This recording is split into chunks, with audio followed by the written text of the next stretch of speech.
જય માતાજી Mahadev. Good morning મિત્રો.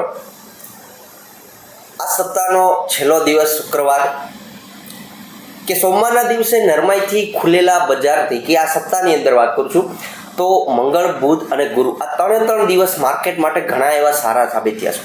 સારી એવી તેજી આપણને અલગ અલગ શેરોની અંદર જોવા મળી છે. નિફ્ટી અને સેન્સેક્સ અને બેંક નિફ્ટી સારી એવી રિકવરી આ ત્રણે ઇન્ડેક્સની અંદર જોવા મળી છે અને સાથે ઊંચાઈ ઉપર એટલે કે નવા ટોપ હાઈ ઉપર જવા માર્કેટ જઈ રહ્યું એવું લાગી રહ્યું છે.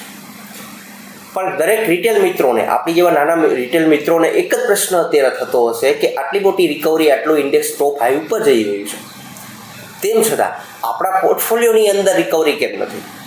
બહુ સમજવા જેવું છે કે આપણા પોર્ટફોલિયોની અંદર રિકવરી કેમ નથી કે આટલું માર્કેટ ઉપર જઈ રહ્યું છે. તો એ પોઈન્ટ ઉપર આપણે આજે વાત કરવી છે. અને સાથે ગઈકાલે ફેડ દ્વારા જે વ્યાજદરની અંદર ઘટાડો કરવામાં આવ્યો અને એની સારી એવી અસર આપણા માર્કેટની અંદર જોવા મળી. તો આવનારા સમયની અંદર આપણા માટે શું કેટલો ફાયદો રહી શકે? બીજી વસ્તુ એ કે ગઈકાલના જે એક સારા સમાચાર અદાણી એન્ટરપ્રાઇઝ, અદાણી ગ્રુપના સાથે જોવા મળી રહ્યા છે. તો એ ન્યૂઝને કઈ રીતે સમજવા અને કઈ રીતની અસર આપણા એ શેરોમાં રહેશે અને સાથે બીજા એવા કયા શેર છે કે સ્ટોક છે કે એની અંદર ઉથલપાથલ જોવા મળી શકે અને એ શેરને આપણે આપણા વોચ લિસ્ટમાં રાખવા જોઈએ. તો મિત્રો, ફર્સ્ટ ટાઈમ વિઝિટ કરો છો ગુજરાતી ઇન્વેસ્ટર ચેનલની અંદર અંત સુધી વિડીયો જોજો. જો આ વિડીયોથી કંઈ માહિતી મળતી હોય, શીખવા મળતું હોય, જાણવા મળતું હોય તો વિડીયોને લાઈક કવર કરી આપજો. ચેનલ સબસ્ક્રાઈબ કરવું અને કોમેન્ટ કરવી આ બધું એક ફ્રી ઓફ કામ છે. જો તમને આ કંઈ માહિતી મળતી હોય તો આ વસ્તુ તમે કરી શકો છો. તો આગળ આ પોઈન્ટ ઉપર મેઇન મુદ્દા ઉપર આવું તો મિત્રો કે આપણા પોર્ટફોલિયોની અંદર જમ્પ જોવા નથી મળતો. દરેકના મિત્રોને થતું હશે તો આ ડિપેન્ડ છે કે આધાર રાખે છે કે તમે કયા પ્રકારના શેરની અંદર રોકાણ કરેલું છે. તમે નાની કંપની પસંદ કરેલી છે, મિડ કેપ છે, સ્મોલ કેપ છે, માઇક્રો કેપ છે. એક વસ્તુ જોશો તો છેલ્લા 2 સપ્તાહથી જે કાંઈ રિકવરી આપણને જોવા મળી છે મોટાભાગના લાર્જ કેપ શેરની અંદર જોવા મળી છે. એટલે કે નિફ્ટી 50ના જે 50 શેર છે અને એની સાથે સેન્સેક્સના 30 શેર છે, આની અંદર રિકવરી આપણને જોવા મળી છે. બેંક નિફ્ટીની 12 શેર છે તો એમાં પણ આપણને રિકવરી જોવા મળી છે. એટલે કહેવાનો અર્થ એ છે કે જે લાર્જ કેપ શેર છે એમાં મોટાભાગની આપણને તેજી જોવા મળી રહી છે. અને જો તમારો પોર્ટફોલિયો છે એ સ્મોલ કેપ શેરો છે, કઈ કેટેગરીના શેર છે એ જુઓ. અત્યારે હાલની દ્રષ્ટિએ અત્યારે લાર્જ કેપ શેરોની અંદર તેજી છે. હશે અમુક શેર એવા પણ હશે કે જે તમને સારું એવું રિટર્ન અત્યારે પણ આપતું હોય, એટલે કે આ 2 સપ્તાહની અંદર તો તમારા એ શેરોની અંદર રિકવરી જોવા મળતી હશે. જો તમે ETF પસંદ કરેલો હશે નિફ્ટીનો કે 20 પસંદ કરેલો હશે, એટલે કે નિફ્ટીનો ETF કે 20 ખરીદેલા હશે તો એમાં પણ તમને રિકવરી જોવા મળી હશે. પણ એની સાથે તમે કયા શેર પસંદ કરેલા છે આ આધાર રાખે છે તમારા પોર્ટફોલિયો પર તમે કઈ કેટેગરીમાં રોકાણ કર્યું છે. જે કેટેગરીમાં રોકાણ કર્યું છે તો એની અંદર રિકવરી નહીં આવે એવું ના સમજતા. અત્યારે માર્કેટ ઉપર જઈ રહ્યું એવું દેખાઈ રહ્યું છે તો એક સમય એવો પણ આવે કે અત્યારે લાર્જ કેપ શેરોને અત્યારે દોડાવે છે તો આવનારા સમયની અંદર એનો પણ ચાન્સ આવે કે દરેક વસ્તુ એકસાથે દોડી શકે એવું માની ન લેવું. કે આવનારા સમયની અંદર સ્મોલ કેપ કે મિડ કેપની અંદર પણ તેજી જોવા મળે અને એ તેજી જોવા મળે તો એવું માનવું કે માર્કેટની અંદર સાચી એવી તેજી આ ઉપરના હાઈ ઉપરની તેજી જોવા મળી છે. આ એક પોઈન્ટ ઉપર વાત થઈ કે જે ઘણા રિટેલ મિત્રોની અંદર નવા જે માર્કેટમાં આવેલા છે તો આ એક એને પ્રશ્ન હોય કે આ એ પ્રશ્નને સમજવો જોઈએ. નેક્સ્ટ પોઈન્ટ ઉપર આવે તો અદાણી સમૂહની દરેક કંપની કે જે 2022ની અંદર મને યાદ છે ત્યાં સુધી કે એક હિન્ડનબર્ગનો મામલો આપણને કેસ જોવા મળતો હતો કે એના ઉપર અદાણી સ્ટોકની અંદર ઘણી એવી ઉથલપાથલ થઈ હતી. એની સાથે જે શેરમાં કનેક્ટેડ હતા, એટલે કે જે શેરો અલગ અલગ પ્રકારની લોન આપેલી હતી કે એ જે કંપનીઓ એમાં ઇન્વેસ્ટમેન્ટ કર્યું હતું એમાંની LIC અને સાથે SBI આ બંને કંપનીની અંદર પણ ઉથલપાથલ થતી. પણ સેબી દ્વારા અત્યારે એને આ અદાણી મામલો એટલે કે અદાણી અને હિન્ડનબર્ગ મામલાને ક્લીન ચીટ આપેલી છે. તો એક સારા એવા પોઝિટિવ ન્યૂઝ છે અદાણી સમૂહની તમામ કંપનીઓ માટે, SBI માટે અને સાથે મોટી વાત કરીએ તો LICનું જે સારું એવું રોકાણ અદાણી સમૂહની કંપનીમાં છે.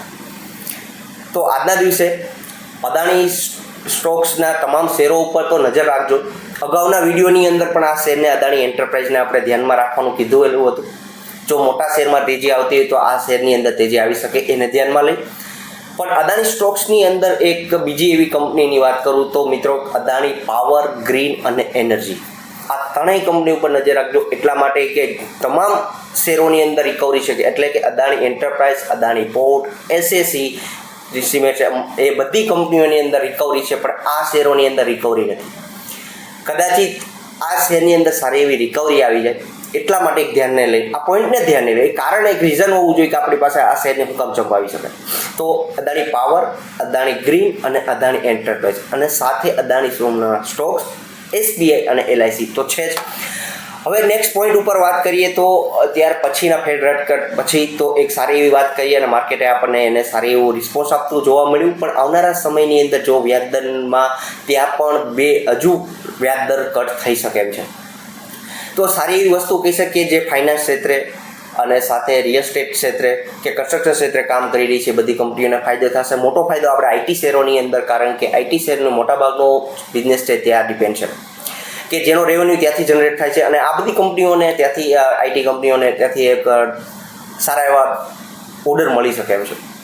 તો આવનારા સમયની અંદર આપણા પણ આ એમપીસીની બેઠકની અંદર આરબીઆઈ દ્વારા શું ખરેખર એક વ્યાજદર કટ થઈ શકે એમ છે, એક આશા પણ એક રાખી શકીએ કે આપણા માર્કેટને એક ઉપર લઈ જઈ શકે.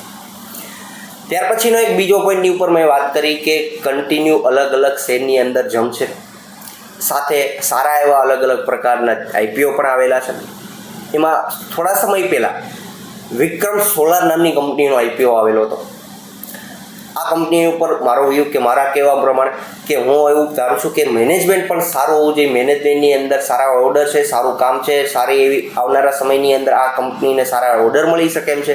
પણ ખૂબ જ અગત્યનું હોય છે કોઈ પણ શેરને રોકાણ કરતી વખતે કે એ કંપનીનું મેનેજમેન્ટ કેવું છે, મેનેજમેન્ટ ઉપર કેવા આરોપો છે. તો એટલે કે આરોપો એટલે હાલની દ્રષ્ટિએ ઘણા એવા આરોપો એના મેનેજમેન્ટ ઉપર છે અને એના માટેના એક ન્યૂઝ અત્યારે જોવા મળી રહ્યા છે કે વિક્રમ સોલાર એ ફરી વખત પોતાનો 30% શેર છે એ ગીરવે મૂકી રહ્યા છે. ગીરવે મૂકવા ખોટી વસ્તુ નથી, પણ ગીરવે મૂક્યા પછી એનો શું ખરેખર એના રેવન્યુની અંદર અને સાથે એના પ્રોફિટમાં જમ્પ આવે છે કે નહીં, એક પોઈન્ટમાં ધ્યાનમાં જો આજના દિવસે વિક્રમ સોલારને વોટલિસ્ટમાં રાખજો. ત્યાર પછી વાત કરીએ કે આપણા રાજકોટની બાલાજી વેફર્સ નામની કંપની માર્કેટની અંદર લિસ્ટ હતી, પણ એક માહિતી માટે આપી દઉં તો એની અંદર આઈટીસી જેવી મોટી કંપનીઓ પણ 10%નો સ્ટેક, એચયુએલ જેવી કંપની પણ રોકી શકે છે. એક સોર્સ થ્રુ એક આ ન્યૂઝ જોવા મળી રહ્યા છે.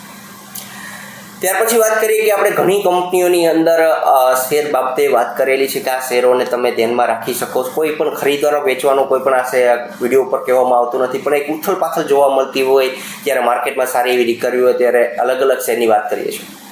તો એની અંદર વાત કરીએ તો છેલ્લે લાસ્ટમાં આપણે જીઓ ફાઇનાન્સ 310 રૂપિયાના ભાવે હતો ત્યારે આપણે વાત કરેલી હતી. સારી એવી રિકવરી એની અંદર 10 થી 12 રૂપિયાની જોવા મળી રહી છે અને આ શેરને પણ હજી પણ રિકવરી થઈ શકે એવું કહી શકીએ. એની સાથે રિલાયન્સ કે જે 1400 નીચે ભાવ હતો, બહુ મોટી કંપની છે એટલે એ જ પ્રમાણમાં મૂવમેન્ટ તમને જોવા મળ્યું હશે. પણ એની સાથે મોટો મૂવ મળ્યો હોય એવા આરવીએનએલ, કોચિન શિપયાર્ડ કે બંને કંપનીની અંદર સારો એવો જમ્પ મળ્યો. આરવીએનએલ રેલવે સ્ટોકમાં રિકવરી હોય તો આ શેરને ધ્યાનમાં રાખી શકાય કે રેલવે સ્ટોકમાં 335-40ની વચ્ચે જ્યારે જોવા મળતો હતો ત્યારે આપણે વાત કરી હતી 369 સુધી આ શેરનો ભાવ જોવા મળ્યો. અને હજુ એવું કહું છું મિત્રો કે આરવીએનએલ સારી કંપની છે, રેલવેનો સ્ટોક છે કે રેલવેના સારી એવી મોટી ઓર્ડર બુક સૌથી હોય તો એ આરવીએનએલ પાસે છે અને સારો એવો ટોપથી પણ ડાઉન છે. એટલે આરવીએનએલને પણ ધ્યાનમાં રાખજો.